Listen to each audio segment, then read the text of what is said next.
fades too soon. With every gentle breeze, our hearts align.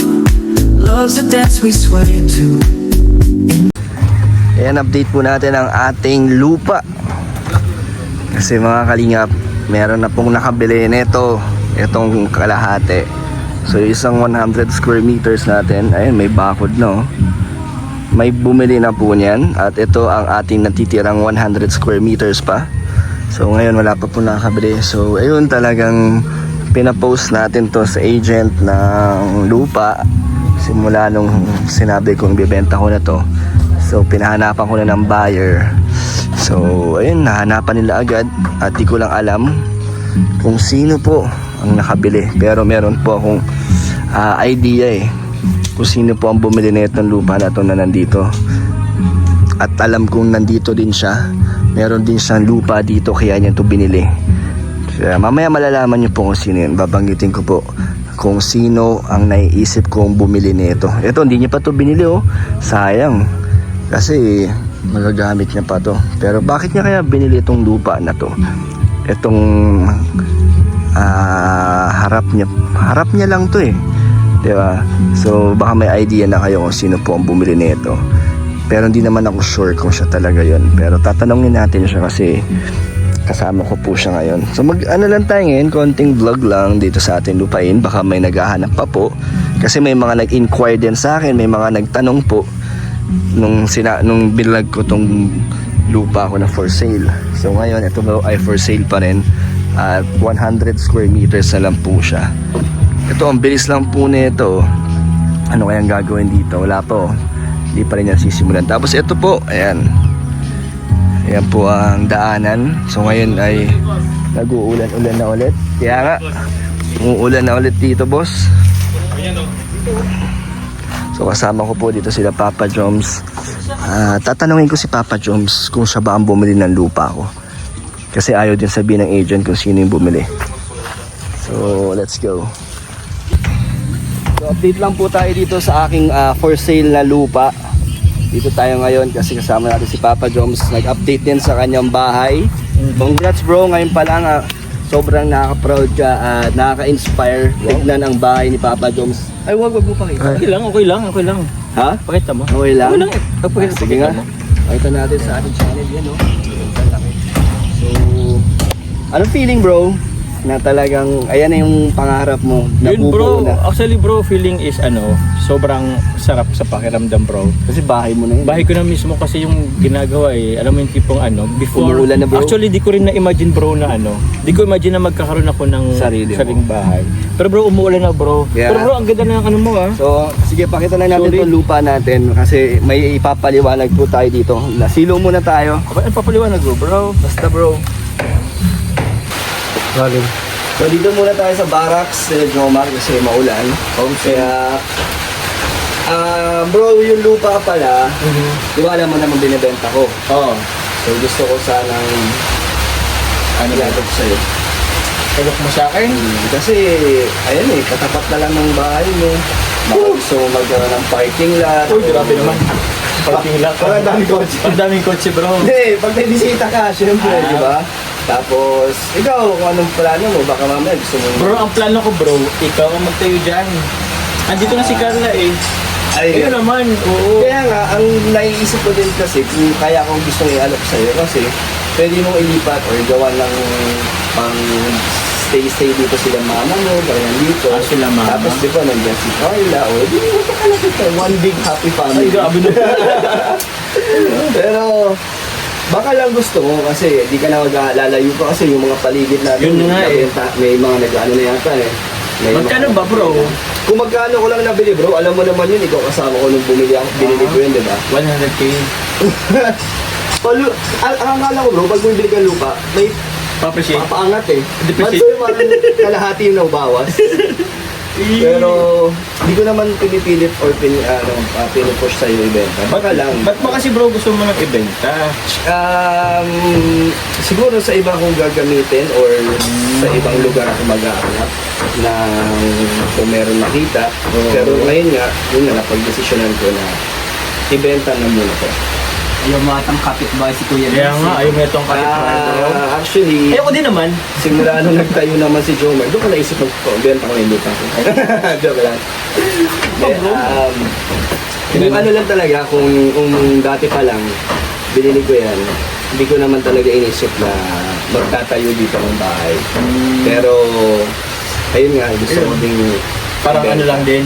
Parang Siguro, investment. Ginawa mong investment na savings lang din. Parang syempre, hindi naman na nasayang ang pera natin dyan, hindi naman na ano lang, at least may lupa ngayon.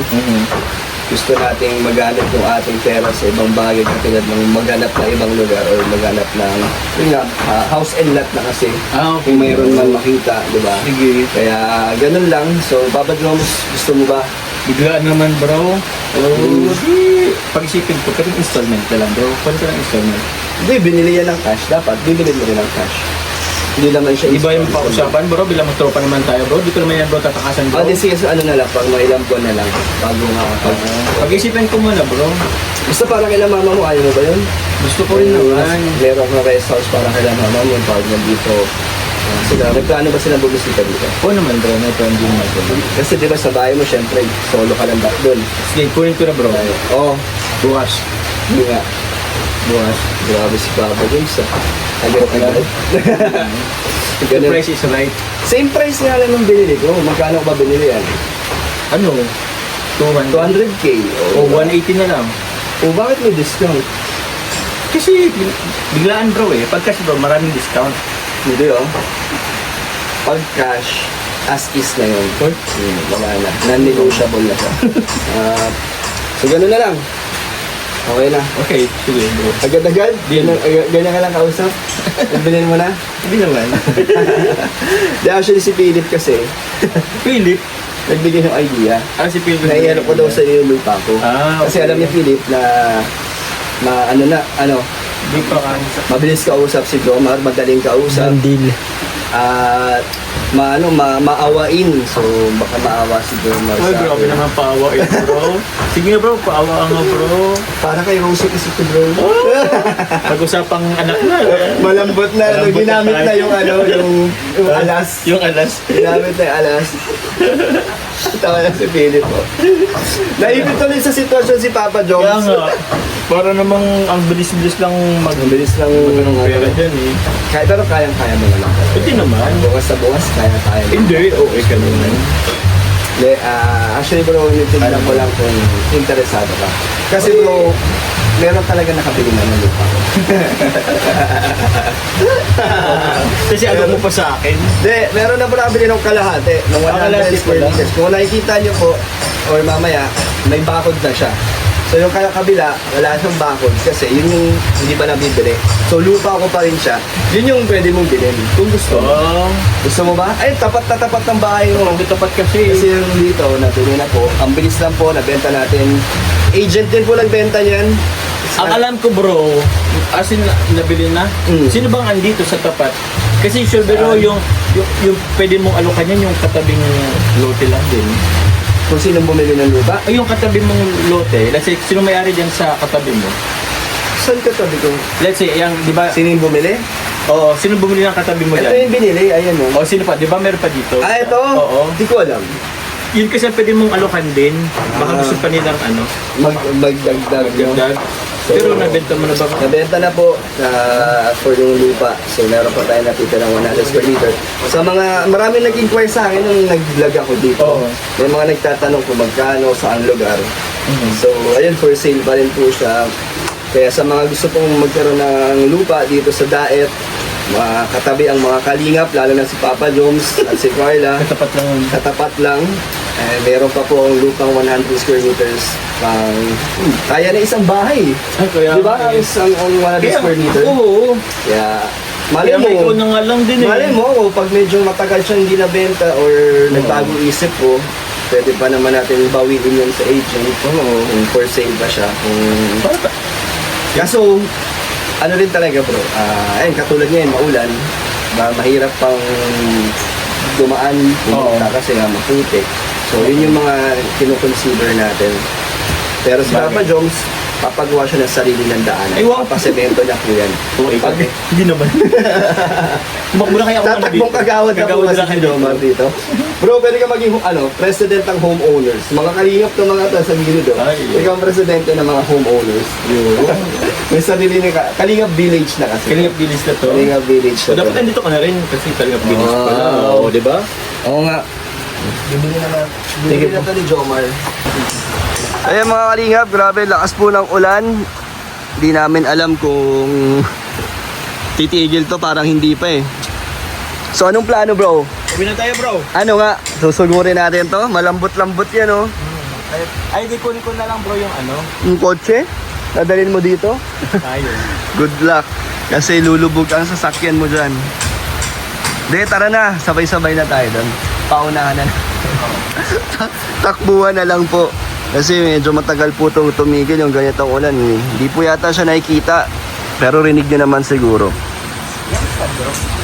Boss, okay ka lang, boss? Boss. Boss, parang Okay lang, boss. nanglugbook ka dyan, boss, Hindi ha? lang, boss, hindi lang. Kasi meron pong epic fail na nangyari sa vlog ni Boss Carl. Kaya na, siya na lang magkwento. Okay lang, boss. Ayos lang.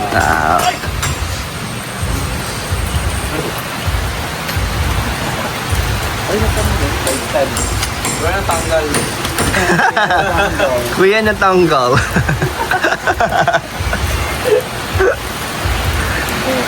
Ano bro, tara. Doon pa po yung doon pa po yung sasakyan no, sa likod pa ng bahay na yan po. So ito po yung lupa ko. Yan na po yung nabili. Hindi ko po alam sino ang nakabili, basta sa agent ko na lang po yan pinabenta. At ito pa yung natitira. So yan, tapat na tapat po ng bahay ni Papa Joms. O Philip, baka gusto mo. Parang gusto kong bilihin. Sige na. Tapos yung tawag dito, para pagising ng umaga ni Kuya Joms, pagbukas yung bintana niya, nakatutok sa kanya yung camera mula sa bahay, May CCTV. Ay, dahil sinabi mo yan, Philip, Oh. baka may mag-sponsor sa mga Jomcar para, kasi di ba sabi mo CCTV, 24/7. 24/7. Ay, grabe. Kahit sa CR meron. Si Philip na po ang sagot nyo para lang malaman nyo kung ano mga ginagawa ni Papa Joms. Bilhin nyo na daw po itong lupa. Si Philip na daw. Marami po ako nalalaman. Joke lang po Huwag mo yun. na. Pero, Daddy Philip, bilhin mo na lang. Bibiling ko Ikaw na bumili. Ano gagawin ni Philip dyan? Mag-ano siya, kamote, Magtanim. Nagtanim na lang dito, no? pechay, mga sitaw, bataw. Sakto kasi tag-ulan. Pag-ulan naman. Tama naman. Oo, anong plano? Tatakbuhin ba natin to? Mabili po muna ako ng papananim. Oo. Sinugod na po namin ng ulan kasi hindi po talaga siya tumitigil. Oh, medyo humina naman po.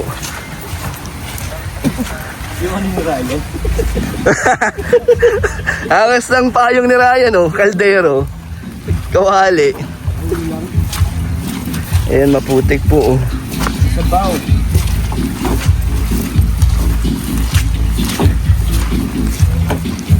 Ay, jacket ko.